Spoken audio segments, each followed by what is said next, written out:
He's Locked On Bama. Jimmy is going to start his very famous countdown of the roster. This is something we do every year, and it's a ton of fun. We're also going to tell you why you should ditch Major League Baseball in favor of college baseball and college softball, the two sports that are much more fun to watch. Finally, we're going to talk a little bit about the Tide taking on Texas A&M tonight in a game that's very, very crucial. We'll do all that on Locked On Bama right now.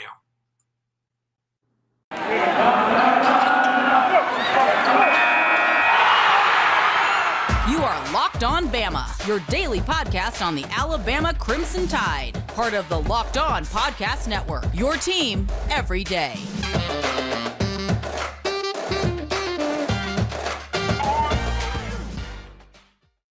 Hey, everybody, and welcome back into Locked On Bama. Luke Robinson, that's me, and Jimmy Stein, that's him. Jimmy, how are you today? Very excited about sports as we record this. It's a huge sports day for Alabama. It's crazy that this is a Wednesday because here we are Wednesday, middle of the week, second day of March. And today, just in one single day, the women's golf team is on Golf Network and the Darius Rucker Intercollegiate. The women play an SEC basketball tournament game against Auburn. The softball team plays UAB at home later today. The baseball team plays at home against Troy, and the basketball team plays tonight on SEC Network against Texas A&M. So 5 big sporting events today for Alabama, and all of them in their own way are pretty exciting. They really are. A lot of fun. We want to thank everybody for making this your first listen every single day. You guys are the best, even though we now have been recording a little late because I've been moving out of my house. I've been doing some AHSA stuff. Things have been bananas. Usually Jimmy and I try to do this the day before, but we're playing a little catch up right now. So thank you guys for bearing with us. I also want to thank Run Your Pool for sponsoring this podcast. You guys are the best. Can't wait for the bracket to come out so that we can all get knee deep in Run Your Pool. And I'll tell you about that in just a little bit. Jimmy, to cut this first segment a little bit short, we're going to, in the next 2 segments, I think what we'll do is talk about your ranking of the roster, the football roster for going into the spring. This is always something we've done with Crimson Country Club back in the day, and now we're going to continue it Locked On Bama. It's a ton of fun. But, one thing I want to throw out there, look, I know Alabama baseball lost last night, 5-4, 6-5, whatever the heck it was. Doesn't matter. They lost to UT Martin, I think it was. And so be it. I'm not going to go into this spiel about, our pitching or our hitting or why we didn't bunt. I don't know any of that. But I do know this, that there is no major league sport that is more out of touch with its fans and humanity and society in general than Major League Baseball. That's why I've always hated baseball. I've always felt like they treat their fans like crap. And I don't understand why people keep going back to it, because the owners are greedy, the players appear greedy, and it's just not a lot of fun. I just don't. It's an arduous 162 game season that takes forever. And then in the end, they now have these 1-game playoffs that make no sense in a sport that is a grind. I just don't like Major League Baseball, and I never have, and I'm not sure I ever will. And now they've decided that the negotiations are so bad that they're going to cancel the first 2 weeks of the season, which I'm thrilled about. I'm fine. And I'll tell you why.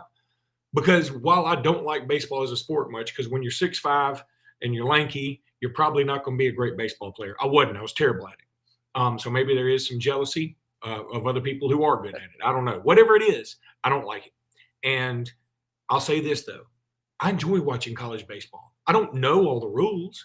I still don't know what the hell a balk is. I know kind of what it is. Nobody ever really explains it.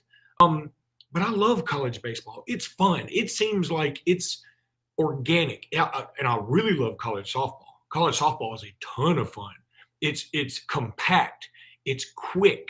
It's exciting. You have good pitching sometimes. You have good hitting sometimes. And Alabama's good, so which also makes it better.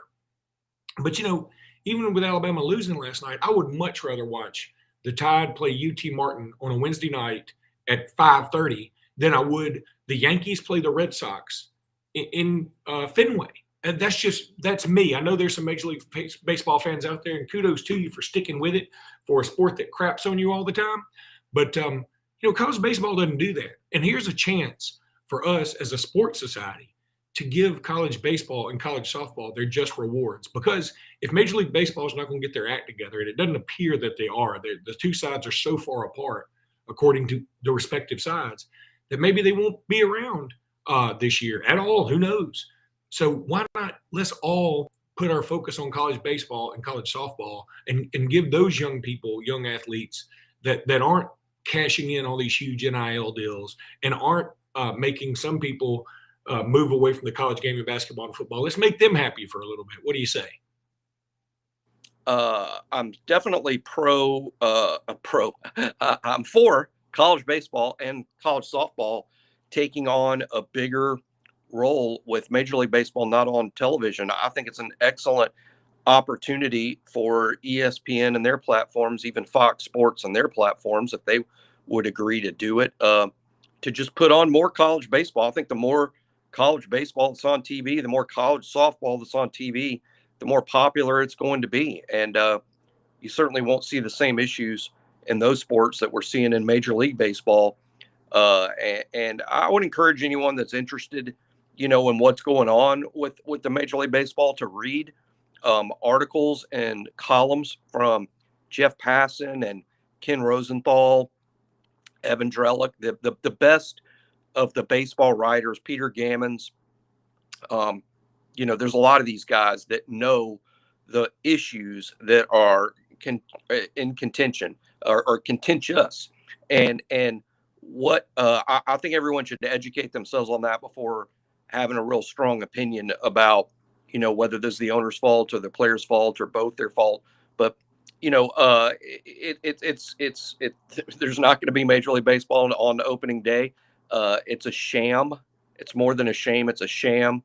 It's ridiculous that the 30 owners, who, by the way, locked the players out and then canceled opening day. The players didn't do that. The owners did that because the players would not agree to their proposals.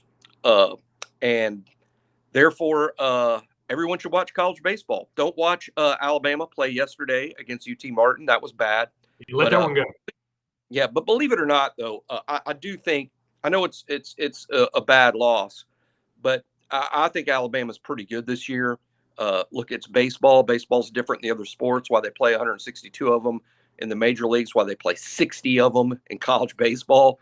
There's a lot of good baseball players out there. These, quote, smaller schools have a lot of good players. Pitching means everything. Alabama threw a lot of freshmen yesterday, started a true freshman, threw freshmen throughout the game. They did score. Alabama did score 6 runs after not, I think, only scoring 1 in 3 games in Austin, Texas. They have 1 guy with 3 hits and 4 or 5 other guys with 2 hits. Still having a problem pushing runs against the plate, even with all those hits. But I think Alabama baseball is not as bad as this 4-game losing streak would have you think. But they're also not a team that's going to contend for a spot in Omaha at the end of the year. It's still a building program, but it is ascending because the talent level is ascending, and there are good times ahead. Meanwhile, Alabama softball, gosh, let me pull it up. Ready for this stat, Luke? Hang on. Save that stat for after this live read, and we'll run down that quickly and then have a couple of mentions about this A&M game. And then I want to get into this countdown because that's what everybody wants to talk about, I know. But I do want to tell everybody about Built Bar. It's that time of year that you've given up on your New Year's resolutions. I mean, we're in March now. You ditched those things March 3rd. But if you're eating Built Bars, you didn't have to ditch them. They're already helping you lose weight. If you tried the Puffs, if you haven't, you're missing out. These are the best tasting Built Bars they make. I mean, they're awesome. Puffs are the first ever protein-infused marshmallow. They're fluffy. They're marshmallowy. They're not just a protein bar. Come on, man. They're a treat. They're covered in 100% real chocolate. Puffs are a fan favorite with some incredible flavors like yummy cinnamon and churro. You try and spell cinnamon and coconut marshmallow, banana cream pie, all good. They're so awesome. I love them. Built Bars are covered in 100% real chocolate. Yes, even the Puffs, 100% real chocolate. 100% real chocolate. Not 101% real chocolate. That's impossible. 100% real chocolate.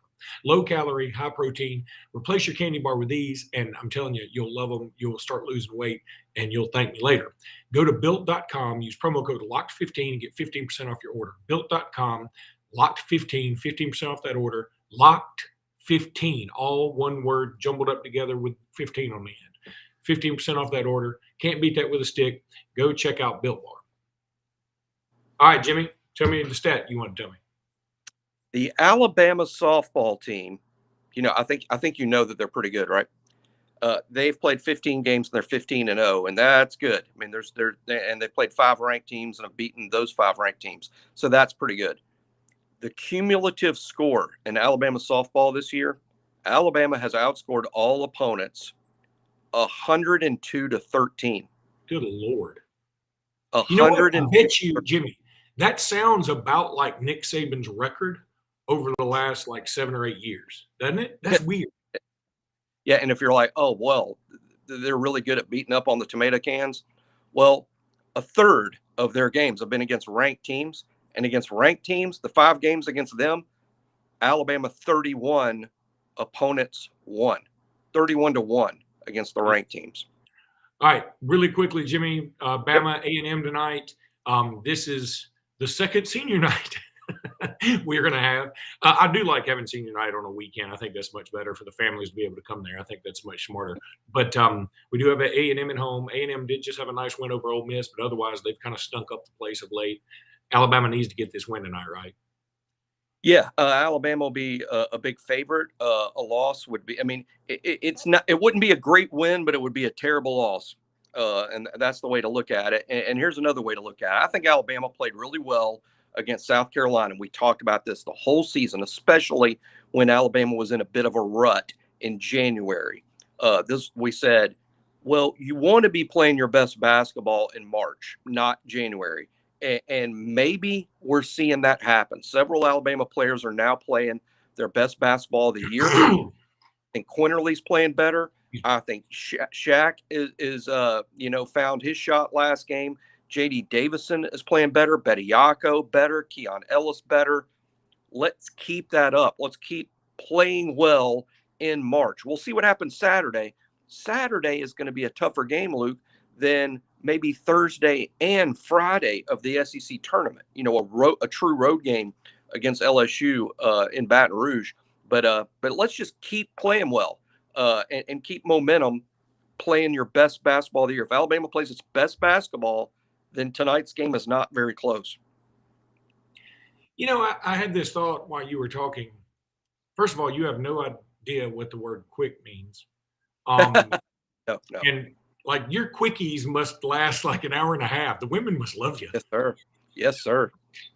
Yes, sir. I'm like, give me a quick thing. Okay, so let me tell you about it. I do like it. Jimmy's chock full of information. All right, here's what we're going to do, Jimmy. We're going to go ahead and knock out 2 of your roster countdown folks right now, and then do the rest. You're doing this piecemeal because it would be pretty much insane to do them all at once. It looks like you got 1, 2, 3, 4, 5, 6 of them done today. So let's start. And of course, you're starting with number 63 because I guess right now there are only 63 folks on the roster, right? Well, scholarship guys. Right. This is all scholarship guys, no walk-ons, and it's also not include. This is the spring roster. All the players are going to be out in spring, minus the early enrollee freshmen, because we're ranking the roster based on what we've seen from these guys. This has nothing to do with recruiting hype or where you are ranked in recruiting. It has all to do with what you've done at Alabama. The other way to look at it is, it's if someone asks you, who's the best player that plays for Alabama? So I'm ranking the answers from 1st to 63rd, because, first is going to be, no spoiler alerts here, but obviously it's going to be Bryce or Will Anderson, in first. So, but there's 63 guys if you take out the early enrollees, and my number 63, unfortunately for this kid, and I hope he can prove us wrong this spring, is Caden Clark, the tight end from Ohio. He just hasn't played. Well, he's been there for 3 years, and I just bring up he's a guy that's worn a variety of shirts, from gray ones to red ones. What he hasn't done is playing a game, and for that reason, we have him at 63. But he has a nice opportunity this spring. Well, he does, because we obviously need some tight end help, but I think we're bringing in more tight end help. And so I go back to our superlatives that we do on signing classes. If I remember right, I had Caden Clark as a guy who we called it a category of eventually to be medical redshirted or to hit the transfer portal. And I'm a little shocked Caden Clark is still here because we have not heard his name much at all. And again, that we're not cutting on the kid. I mean, you're playing at Nick Saban's Salad Days, University of Alabama. This is the height of the height. Caden Clark would probably be a star on 50% of the teams in Division I. So that's not a cut. To simply be offered a scholarship by Alabama means you are a certified badass, right? So this has nothing to do with Caden Clark is trash. No, Caden Clark's probably a fantastic player. He's just on a team full of really, really fantastic players. As literally the train that comes by my office in the morning coming by, I don't know if you can hear it. It's really irritating. I hate it more than y'all. I like it. Reminds me of Tuscaloosa. Okay. All right. Well, good. I think it just zipped on by here. So, anywho. 62, we have Jacquez Robinson, the cornerback from Sandalwood in Jacksonville. Again, he's been on the team for, I think this will be his third season. Hasn't played in the games. And more corners like Earl Little are coming in that are likely to leapfrog some veterans. Jacquez has been on the team for a while, and we just haven't seen him play. So, had to rank him down here. Probably a good player. Wouldn't be surprised that once he graduates to see him grad portal out to someplace he can play. Came in as a pretty highly recruited guy, 6'2", great size for a corner, just hasn't been able to get on the field yet.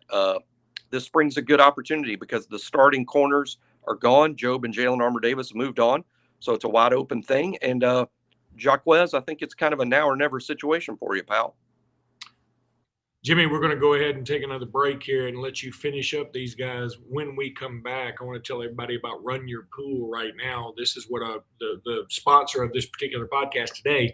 March Madness is only like, a week and a half away. That means you need to start thinking now about where you're going to be running your brackets. And runyourpool.com is where you want to be running those brackets. Along with standard brackets, Run Your Pool offers games like Survivor or Pick X, both really fun in their own way. They have options to edit scoring, and they can do all this stuff. They've got more intel than CBS or ESPN. A lot of stuff you won't find at those other spots too. If you got a business, Run Your Pool can help you take some of that madness magic and play alongside your employees or even gain customers. Clearly, the folks here at Locked On believe in Run Your Pool because, like I said, we're running our brackets there ourselves. There's no truer test than that. Like, we use this product. Seriously. If you want to play against us for a shot at a cash prize, join us at runyourpool.com/locked on. And while you're there, create your own pool for your friends and family. Enter Pure Madness at checkout for a $10 coupon off your custom pool. That's Pure Madness, all one word. All the rules and details will be available there. That's runyourpool.com/locked on for your chance to win a cash prize. We look forward to seeing and beating you there because we're cocky like that. Also want to tell you about Rock Auto. All of the parts your car will ever need, Rock Auto. Save time and money when you use Rock Auto. Why choose to spend 30, 50, even 100% more for the same parts from a chain store or car dealership? Example, look, you got a Honda Odyssey and the fuel pump is $353 from the local chain store. It's $216 from Rock Auto. That's a boatload of savings right there. Rock Auto is a family business serving do-it-yourselfers for over 20 years. Rock Auto prices are reliably low for every single customer. They have everything you need. Everything. Brake parts, tail lamps, motor oil, even new carpet. Example, we encourage you to discover your own car part needs and discover how Rock Auto can help and share with all your friends and family. Just go try it out, and I promise you, you'll love them. Go explore their easy-to-use website today. Find the solution to your auto part needs. You're going to love it. Right, Locked On in there. How did you hear about us box? So they know we sent you here at Locked On Bama. Amazing selection, reliably low prices, all the parts your car will ever need, rockauto.com.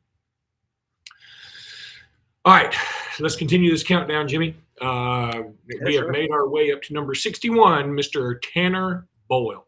Is it Bowles? Is Bowles. Sorry. Bowles. And, one thing about him, and this is kind of weird to me where the exciting stuff starts. I'm pretty high on Tanner Bowles. One thing about offensive linemen, Luke, they're famously the offensive line produces late bloomers and guys that develop over time. I'm not going to be shocked if now heading into, a redshirt sophomore, redshirt junior year, if all of a sudden we find out, hey, this guy's pretty good. So I don't rule out Bowles making a run at the 2 deep. I don't rule him out transferring and starting somewhere else, or wouldn't be shocked to 1 year from now still have him ranked down here. We'll see. But offensive line is the position where kids develop over time. So even though I rank him at 61, I'm not giving up on this guy.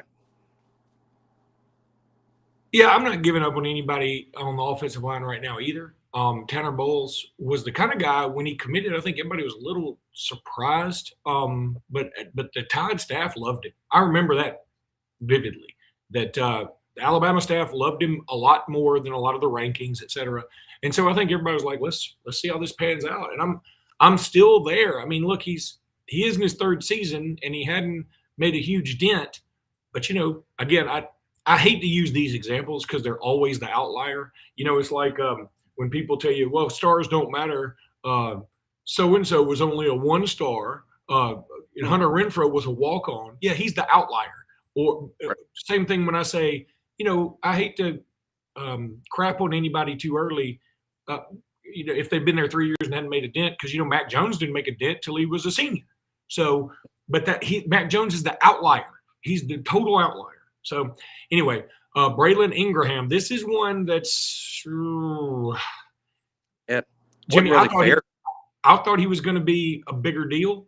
It just hadn't come through yet. Whereas it's weird that I'm sitting here going, give Tanner Bowles a little bit more time potentially.